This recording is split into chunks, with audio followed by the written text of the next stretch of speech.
El 12 de agosto de 1981 comenzó como un día cualquiera en los suburbios de Tucson, Arizona. La temperatura había alcanzado los 40 grados Celsius a media tarde, un valor típico de la ciudad desértica durante los meses de verano. Gary Lawson, electricista de 34 años empleado en Southwest Electric, terminaba su turno en una obra comercial en construcción al este de la ciudad. Lawson llevaba 11 años casado con Carol Lawson. Vivían en una modesta casa de una sola planta en una urbanización en desarrollo, a unos 11 kilómetros del centro de Tucson. Su relación, según entrevistas posteriores con vecinos y familiares, presentaba las tensiones habituales de los matrimonios de clase media estadounidenses, pero nada que indicara una discordia significativa.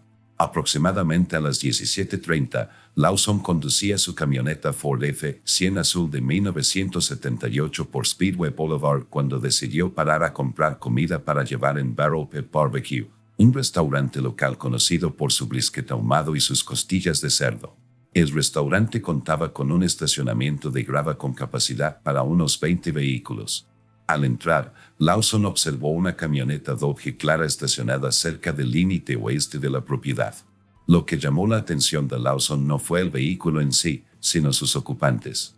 Según su declaración posterior a los detectives del Departamento de Policía de Tucson, Lawson reconoció claramente a su esposa Carol, sentada en el asiento del copiloto. El hombre al volante le resultaba desconocido.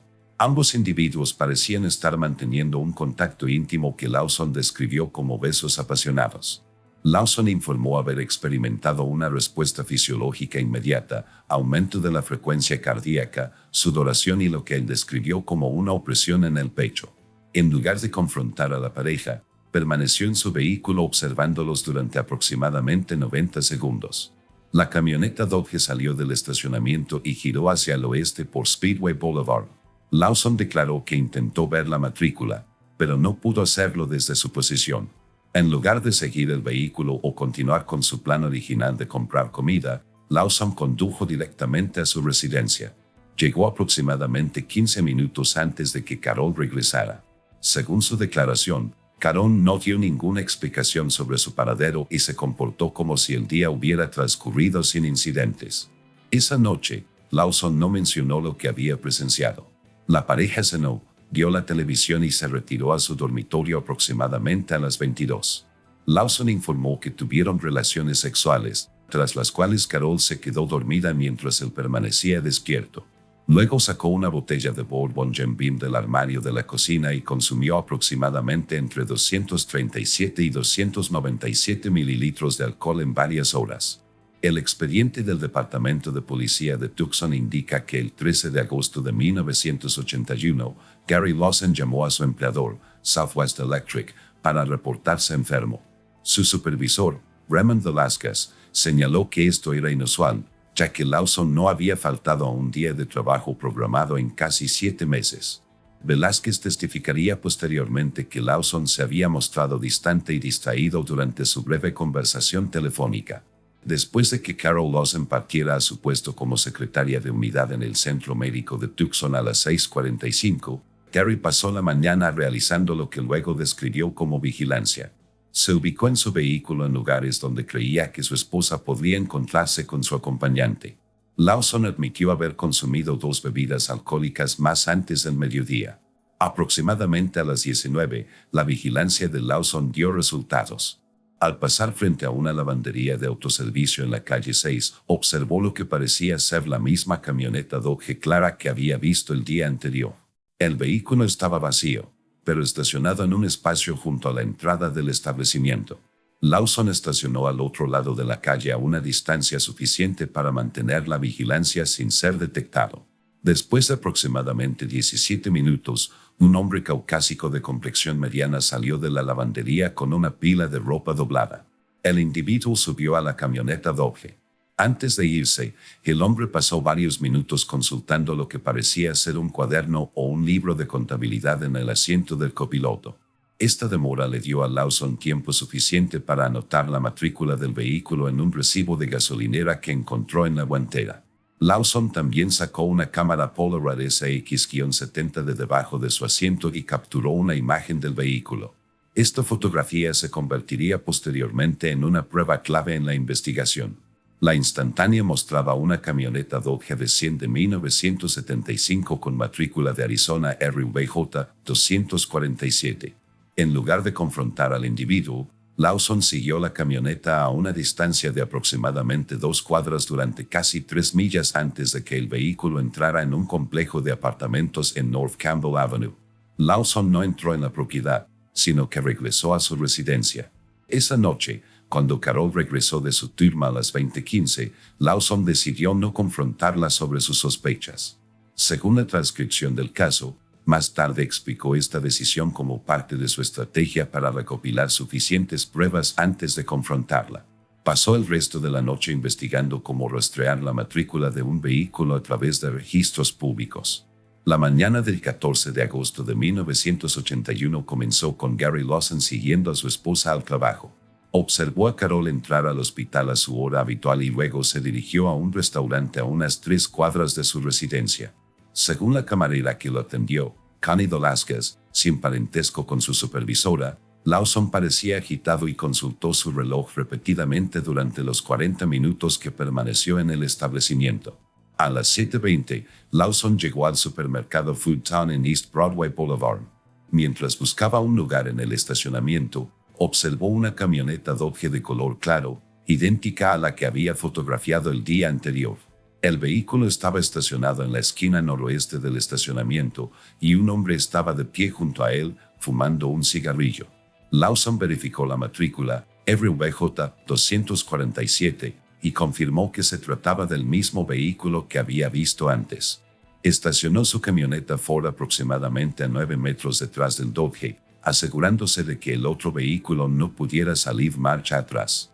De la guantera, Lawson sacó un revólver Smith & Wesson modelo 36 que había comprado 4 años antes para proteger su hogar.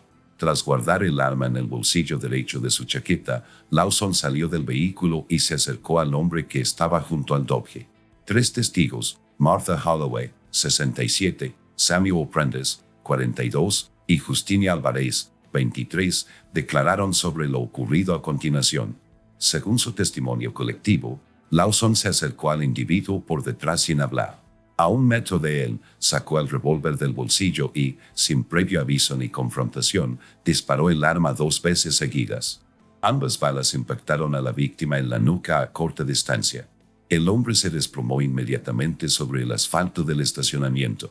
Holloway, quien estaba recogiendo carritos de compra, se refugió inmediatamente detrás de un vehículo estacionado y le indicó a otro cliente que contactara a las autoridades. Prentice, quien cargaba la compra en su auto a unos 12 metros de distancia, observó a Lawson regresar a su vehículo e intentar huir del lugar. Álvarez, quien entraba a la tienda cuando ocurrió el incidente, proporcionó una descripción parcial del vehículo de Lawson al primer agente que acudió. El oficial Timothy Ramírez, del Departamento de Policía de Tucson, realizaba una patrulla de rutina a unas 6 cuadras del Food Town cuando recibió el aviso a las 7:26. Llegó al lugar en 3 minutos y solicitó de inmediato asistencia médica de emergencia para la víctima, quien no presentaba signos vitales. Mientras aseguraba la zona, el oficial Ramírez recibió información del aviso sobre el vehículo del sospechoso. A las 7:31, el agente Daniel Martínez observó una camioneta Ford azul que coincidía con la descripción proporcionada por los testigos, circulando a alta velocidad por la calle 5 Este. Tras una breve persecución de 3 cuadras, el vehículo fue interceptado y Lawson fue detenido sin mayores incidentes. El revólver Smith & Wesson fue recuperado del asiento del pasajero de su vehículo, con 2 cartuchos percutidos y 4 balas reales en el tambor. La víctima fue declarada muerta en el lugar por paramédicos a las 7:45. La identificación recuperada de su billetera lo identificó como Donald Craig, un agente de seguros de 40 años empleado por Southwestern Mutual. Craig había residido en Tucson durante 6 años, estaba divorciado y tenía 2 hijos que vivían con su madre en Phoenix. Su cuerpo fue trasladado a la oficina del médico forense del condado de Pima para la autopsia. Cuando los detectives le informaron que lo acusaban del asesinato de Donald Craig, Lawson, según se informa, expresó confusión. Eso no es posible, declaró, según la transcripción de la entrevista. Ese no era el sujeto. Me dieron la camioneta correcta, pero al hombre equivocado. La investigación posterior reveló varios hechos cruciales. La camioneta Dodge con matrícula RVJ 247 había sido alquilada en Desert Auto Rent, una agencia local de alquiler de vehículos ubicada en East Broadway Boulevard. Sin embargo, el historial de alquiler indicaba que el vehículo había sido arrendado a diferentes clientes durante los periodos en cuestión. Del 10 al 12 de agosto, la camioneta Dodge había sido alquilada a Thomas Mercer, un técnico de equipos médicos de 38 años que realizaba mantenimiento de máquinas de diagnóstico en varios centros, incluido el Centro Médico Tucson, donde trabajaba Carol Lawson. Al ser interrogado por los detectives, Mercer reconoció haber mantenido una relación extramatrimonial con Carol Lawson durante aproximadamente 4 meses. Confirmó que habían usado la camioneta alquilada para sus encuentros y que, de hecho, habían estado en el Barrel Pit Barbecue el 12 de agosto, aproximadamente a la hora en que Gary Lawson afirmó haberlos visto. Sin embargo, Mercer había devuelto el vehículo a Desert Auto Rent la tarde del 12 de agosto, ya que su contrato había vencido. Los registros de la agencia de alquiler indicaban que el mismo vehículo había sido limpiado, repostado y alquilado a Donald Craig la mañana del 13 de agosto. Craig había alquilado la camioneta porque su vehículo personal, un Buick LeSabre de 1973, estaba en reparación de la transmisión en un taller local. Cuando Carol Lawson fue informada del tiroteo, se desplomó y requirió atención médica. Durante su posterior interrogatorio con los detectives, reconoció su relación con Mercer, pero declaró que había tenido la intención de terminar la relación. Expresó su total conmoción por las acciones de su esposo y negó cualquier relación con Donald Craig. Un registro de la residencia de Lawson reveló un cuaderno donde Gary había anotado horas, lugares y la matrícula de la camioneta Dodge. La fotografía Polaroid que había tomado se encontró en el bolsillo interior de su chaqueta. El análisis técnico confirmó que el vehículo de la imagen era el mismo involucrado en el tiroteo. El juicio de Gary Lawson comenzó el 15 de noviembre de 1981 en el Tribunal Superior del Condado de Pima, presidido por la jueza Eleanor Sanderson. La fiscalía, encabezada por el fiscal de distrito Michael Callahan, presentó un caso de homicidio premeditado en primer grado. La defensa, encabezada por el defensor público Walter Simmons, empleó una estrategia que combinaba la locura temporal con la disminución de la capacidad mental. El doctor Philip Harmon, psiquiatra forense que examinó a Lawson, testificó que el acusado presentaba signos de un trastorno obsesivo de la personalidad, agravado por un trauma emocional agudo. Según la evaluación del doctor Harmon, Lawson había desarrollado una fijación en el vehículo, más que en su ocupante, y se había convencido de que cualquiera que condujera esa camioneta en particular debía ser el amante de su esposa. La fiscalía demostró la metódica actuación de Lawson mediante las anotaciones en su cuaderno, la fotografía y los testimonios de testigos que describieron su calma antes y después del tiroteo. Las pruebas balísticas confirmaron que ambos disparos fatales se habían realizado a corta distancia en la nuca de la víctima, lo que indica que Craig no tuvo oportunidad de defenderse ni siquiera de reconocer la amenaza. Varios testigos de carácter, incluyendo el supervisor de Lawson, Raymond Velázquez, y 3 compañeros de trabajo, testificaron sobre su reputación intachable y su ética laboral confiable.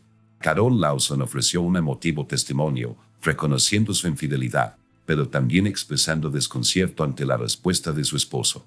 Nunca pensé que pudiera hacer algo así, declaró durante el contrainterrogatorio. No era una persona violenta.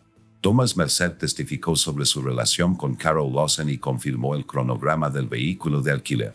Representantes de Desert Auto Rent presentaron documentación que verificaba la transferencia del vehículo de Mercer a Craig. La fiscalía estableció que Lawson no había intentado confirmar la identidad del conductor antes de cometer el homicidio. El 7 de diciembre de 1981, tras 11 horas de deliberación, el jurado emitió un veredicto declarando a Lawson culpable de asesinato en segundo grado, en lugar del cargo de primer grado solicitado por la fiscalía.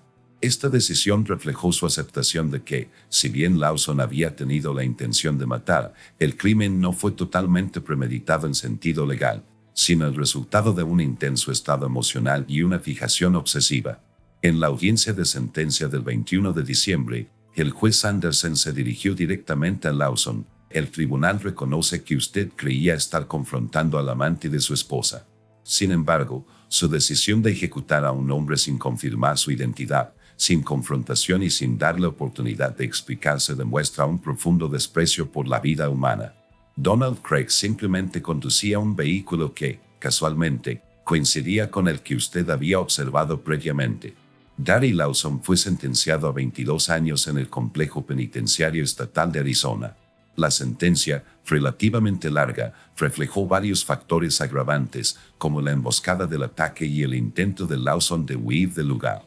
La ex esposa de Donald Craig presentó una demanda civil por muerte por negligencia contra Lawson en nombre de sus hijos, lo que resultó en una sentencia de $750,000 que en gran parte no se pagó debido al encarcelamiento de Lawson y sus activos limitados.